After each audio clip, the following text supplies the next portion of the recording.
আসসালামু আলাইকুম বন্ধুরা। আজকে আমি আপনাদেরকে দেখাবো ডিম, ফুলকপি, আলু দিয়ে ভিন্ন রকম একটি রেসিপি।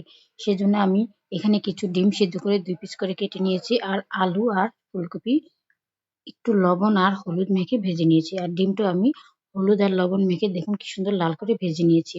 এখন রান্নার জন্য কড়াইয়ে তেল গরম করে কিছু গরম মসলা ভেজে নেব। তো গরম মসলাটা ভেজে আমি এখানে পরিমাণ মতো পেঁয়াজ কুচি দিয়ে দিয়েছি। পেঁয়াজটাকে আমি লাল করে ভেজে নিয়েছি। এরপরে দিয়েছি ২ চামচ আদা রসুন বাটা।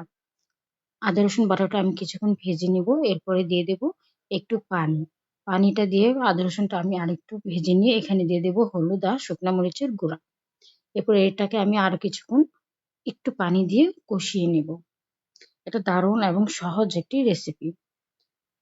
তো দিয়ে দিলাম পরিমাণ মতো লবণ। আশা করছি আপনাদের আমার এই রেসিপিটা ভালো লাগবে। আর ছোট বড় সবাই ভীষণ পছন্দ করবে ডিমের এই রেসিপিটা। তো মসলাটা কষানো শেষে আমি এখানে দিয়ে দিলাম ২ চামচ ভাজা জিরা গুঁড়া আর একটা মাঝারি সাইজের টমেটো কুচি। এখন এটাকে আমি কিছুক্ষণ কষিয়ে নিয়ে দিয়ে দিয়েছি ফুলকপি আর আলু ভাজাটা। এখন মসলার সাথে আমি ভালোভাবে আলু আর ফুলকপিটাকে এভাবে নেড়ে-চেড়ে কষিয়ে নেব। কিছুক্ষণ ঢেকে এটাকে কষিয়ে নেব। তো বন্ধুরা দেখতেই পাচ্ছেন আমার আলু আর ফুলকপিটা খুব সুন্দরভাবে মসলার সাথে কষানো হয়েছে। এবার আমি এটাকে ভালোভাবে সেদ্ধ হওয়ার জন্য এখানে কিছু গরম পানি দিয়ে দেব।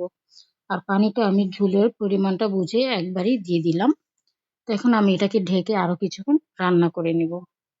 আশা করছি আপনাদের আমার এই ডিমের ভিন্ন রকম রেসিপিটা ভালো লাগবে। আপনারা এভাবে আমার মতো রান্না করে খেয়ে দেখবেন। ছোট বড় সবাই ভীষণ পছন্দ করবে।